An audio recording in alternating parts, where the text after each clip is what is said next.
Vamos a enlazarnos en estos momentos con el profesor investigador y además, debo decirle, Premio Nacional de Periodismo, el doctor José Luis Piñeiro. José Luis, buenos días. Buenos días, Leonardo. Me vas a permitir que te tutee, aunque te debería hablar de usted después de ese premio.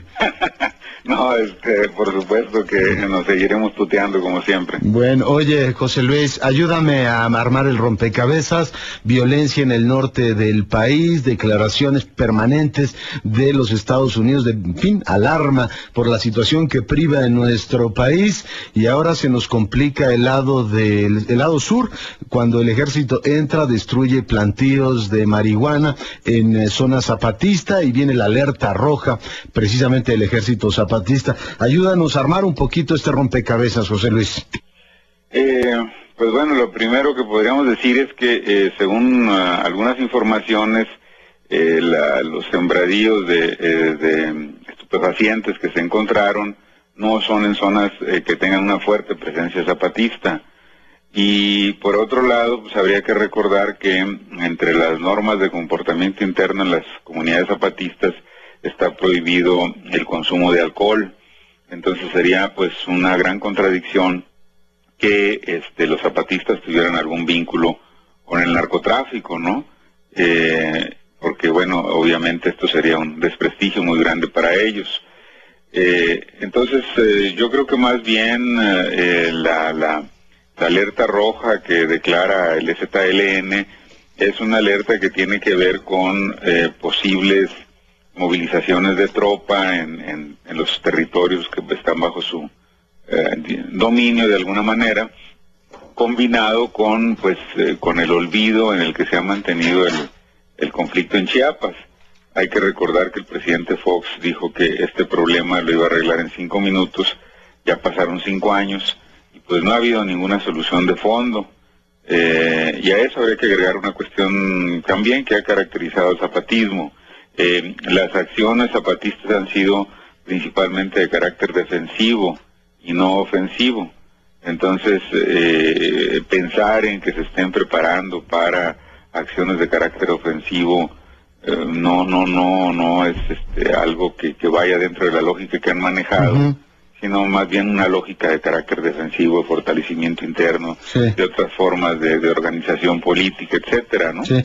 Lo que llama la atención, yo efectivamente, siguiendo la lógica de tu razonamiento, esperaba que hubiera, bueno, pues algún deslinde del zapatismo respecto al tema de los plantíos, los sembradíos de marihuana, pero tengo al frente los dos comunicados y en ninguno de ellos se hace una tajante o un tajante deslinde del tema, lo cual, en fin, no sé cómo leerlo. José Luis, te lo pregunto.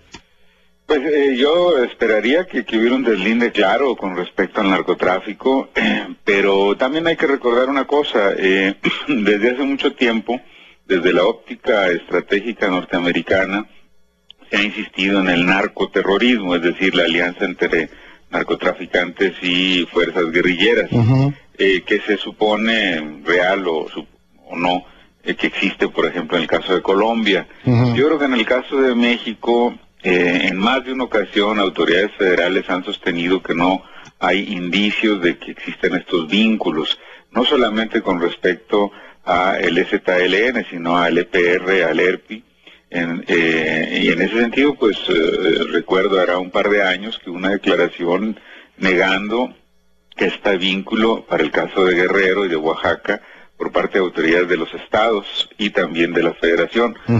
Y yo creo que acá más bien el EZLN está tratando de recuperar una presencia que ha perdido en el escenario nacional, también de cara, más que a esta situación de violencia muy preocupante en el norte, a pues las próximas elecciones presidenciales del 2006, para, pues en fin, establecer puentes de comunicación que yo creo que están rotos con el comisionado para este caso, ¿no? Sí, ayer hablábamos con él, nos decía pues, que está esperando el contacto con los comandantes zapatistas, pero hasta el momento efectivamente diálogo no hay. Dice el comunicado José Luis, dice, además se les está proponiendo a sus bases de apoyo, quienes constituyen el mando supremo de nuestro movimiento, un nuevo paso en la lucha, un paso que implica, dice el comunicado textualmente, entre otras cosas, arriesgarse a perder lo mucho o poco que se ha logrado,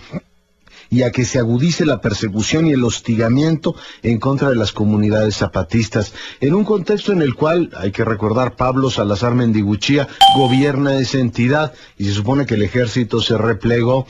Resulta, en fin, un poco enigmático este asunto. Enigmático también, José Luis, porque recordamos que abríamos la semana con un comunicado muy duro del subcomandante Marcos, en donde decapitó a todas las fuerzas políticas, incluso hizo 2 acusaciones concretas de vínculos al narcotráfico, al senador Jackson y al PRD capitalino. En fin, como que las cuestiones, en fin, en términos de enigma de lo que viene, de las alianzas que el EZLN tendría en el resto del espectro político, quedan pues un poquito en el aire después del comunicado del lunes. Sí, efectivamente, es un enigma, es decir, en más de una ocasión algunas personas muy cercanas al EZLN han señalado que lo mejor es esperar porque no se entiende qué quiere decir esta alerta roja. Y señalaban también que en otras ocasiones, por ejemplo, cuando asesinaron a Luis Donaldo Colosio, ellos también declararon una alerta roja, no porque estuvieran pensando en romper el cerco militar o realizar acciones ofensivas, sino porque era una situación pues muy delicada la que estaba viviendo el país. Y hoy, pues de alguna manera, si bien no vivimos una situación tan terrible, pues sí existe todo un ambiente muy turbio, un ambiente no definido, en donde se entrecruzan todo tipo de intereses relacionados o no con el narcotráfico. Vemos también los golpes bajos y no bajos de los precandidatos presidenciales de los diferentes partidos. Vemos también que hay presiones de parte de Estados Unidos para que México colabore más estrechamente en el combate antiterrorista y antinarcóticos. Entonces hay una serie de situaciones entrecruzadas, sí, que no sabe uno dónde van a parar, ¿no? Sí. José Luis, sobre las relaciones bilaterales y toda esta matazón, como dijo el presidente, que ha habido en diversos estados del país, la actitud norteamericana me sorprende mucho. Platicaba hace un par de días con Astorga, con Luis Astorga, quien tú conoces bien, participaste el día de ayer en el seminario del Instituto de Investigaciones Sociales. ¿Qué es lo que está pasando? Parecía hace algunos años que todo estaba muy bien coordinado. Yo recuerdo desde la declaración Clinton-Cedillo, en fin, sobre las cuestiones del combate a las drogas, que todo estaba como pues muy bien, funcionando bien. Había menciones positivas del gobierno norteamericano sobre la forma en que se venía cooperando en esa materia. Se quitó, recordará nuestro auditorio, el tema de la certificación y se optó por un mecanismo multilateral que ya no lastimaba tanto al aliado. En fin, se suponía que todo iba muy bien. De pronto viene esta descomposición, esta serie de muertos, y uno escucha que en vez de cooperación y en vez de acercamiento y comprensión por parte del gobierno norteamericano, hemos entrado en una guerra de reproches, lo cual nos pone como en el peor de los mundos. Por un lado, un narcotráfico que parece que se vuelve a salir de control, y por el otro lado volvemos al escenario de los 80, en donde las fricciones entre los dos gobiernos, precisamente por el tema, eran comunes. En fin, ¿cómo lo ves? Pues mira, simplificando mucho, yo creo que el trasfondo de todo esto es qué es lo que se debe de atacar de forma prioritaria. O la producción y oferta de enervantes en México, en Colombia y en otros países productores, o la demanda, consumo de enervantes que hay en Estados Unidos, que es la mayor del mundo. Sí. Entonces, yo con esto no estoy planteando que nada más se debe atacar la demanda en Estados Unidos, sino también la oferta. Pero sabemos que, así por una regla básica de cualquier razonamiento económico, la demanda de un bien o servicio pues genera una oferta. En otras palabras, si no hay demanda, pues no hay quien vaya a ofrecer nada, en este caso drogas. Y Estados Unidos sigue utilizando la óptica de que hay que combatir principalmente la oferta o producción de drogas, cuando en Estados Unidos no se combate la demanda de drogas, ¿no? Entonces yo creo que es muy parcial el insistir en que el problema fundamental es que hay una oferta de drogas, hay una demanda bastante permanente y de alguna manera creciente en Estados Unidos. Sí. Entonces, por ejemplo, ambos gobiernos, el de México y el de Estados Unidos, subestiman campañas permanentes y amplias de prevención en el consumo de drogas entre jóvenes, entre niños, subestiman la importancia de la rehabilitación de los adictos a las drogas, y también subestiman ambos gobiernos la participación social para confrontar al narcotráfico, ¿no? Sí, existe la posibilidad, te lo planteo como hipótesis, José Luis, tú que conoces bien toda la historia de este problema, ¿existe la posibilidad, como ha sucedido en otras épocas de la historia, que por focalizar el tema de la seguridad en la lucha contraterrorista se haya descuidado en los Estados Unidos el frente del narcotráfico? Recordamos el caso Irán-Contra, recordamos todas las operaciones en Afganistán, todo lo que permitieron que crecieran los varones de la heroína, en la época en que se decía, bueno, pues estos son narcotraficantes, pero si luchan contra los soviéticos, buenos son, o vamos a financiar las, grupos ilegales en Centroamérica con la droga o con la venta de armas ilegales, en fin, aquello del mal menor que ha gustado algunas veces a la autoridad norteamericana. Es decir, yo te lo planteo como hipótesis, ¿existe esta posibilidad de que hayan descuidado, no digo incentivado, pero descuidado el combate a las drogas por centrarse en el combate al terrorismo?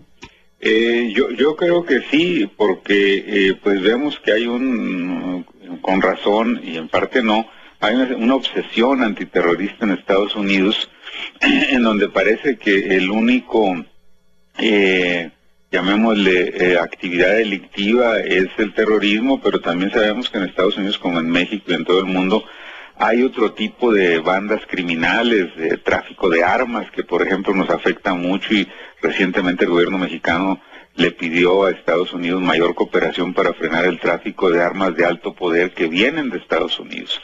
Entonces también en Estados Unidos hay tráfico de migrantes, indudablemente hay tráfico de drogas, hay tráfico de órganos humanos, tráfico de niños, y bueno, otras actividades delictivas que en los dos países existen, y parece ser que solamente es el terrorismo para ellos y el narcotráfico que viene de fuera, pero pues, en realidad el narcotráfico está en Estados Unidos. Es así como pensar que los narcotraficantes mexicanos son magos que cruzan la frontera sin mayor ayuda, y allá solamente son negros, chicanos y cualquier otra minoría los que distribuyen las drogas, pero nunca aparecen los grandes capos sajones blancos que tienen que tener participación en este tráfico de drogas. O como decía Luis Astorga, y decía bien, son mexicoamericanos que tienen pasaporte norteamericano. Lo que pasa es que a efectos de ser narcotraficantes, pues inmediatamente se les ubica como mexicanos, pero son ciudadanos norteamericanos que se apellidan González, Pérez, Hernández, o como se llamen, pero ciudadanos norteamericanos, al fin y al cabo, ¿no? Claro, si las autoridades norteamericanas podrían hacer un rastreo de cómo este narcomenudeo, estos pequeños vendedores de drogas, cuando caen en la cárcel, casualmente tienen abogados que los defienden. ¿Quién pagará los abogados? ¿Quién paga a las familias de ellos cuando están en la cárcel? Yo no creo que sean ellos mismos. Es decir, atrás de ellos tiene que haber una red de grandes narcotraficantes, en donde seguramente pueden estar los mexicanos, los colombianos, pero también los anglosajones, ¿no? Sí, claro. Y yo creo que la preocupación, en fin, José Luis, debería ser como, pues, más compartida. Finalmente no están peleando en Apatzingán, se están peleando en Nuevo Laredo, y el tema es que por ahí fluye droga de un lado a otro y armas del otro acá, ¿no? Exactamente. Entonces, si estamos tratando de que haya un combate combinado, integral al narcotráfico, pues sabemos que el narcotráfico, pues, en los últimos años, sobre todo los últimos meses, ha dado muestras de mayor capacidad de fuego, porque tienen bazucas, granadas, armas de alto poder que no vienen de la Unión Soviética, o de la ex Unión Soviética, o de armas checas, vienen de los Estados Unidos. Entonces, ¿cómo vamos a hacer esto si vemos que está aumentando su capacidad de fuego y al mismo tiempo quieren que se combata el narcotráfico, ¿no? Pues sí. Mi querido José Luis, te agradezco mucho esta entrevista, te mando un abrazo. Un abrazo igualmente, y seguimos en contacto, Leonardo. Adiós. José Luis Piñeiro, además de profesor investigador de la UAM, donde, bueno, pues tiene una amplia carrera y muchas publicaciones especializadas, es además Premio Nacional de Periodismo por un artículo precisamente que se llamaba, ya no se lo pregunté, Héroes a Fuerzas, en donde, bueno, se refería precisamente a los migrantes mexicanos que van a los Estados Unidos.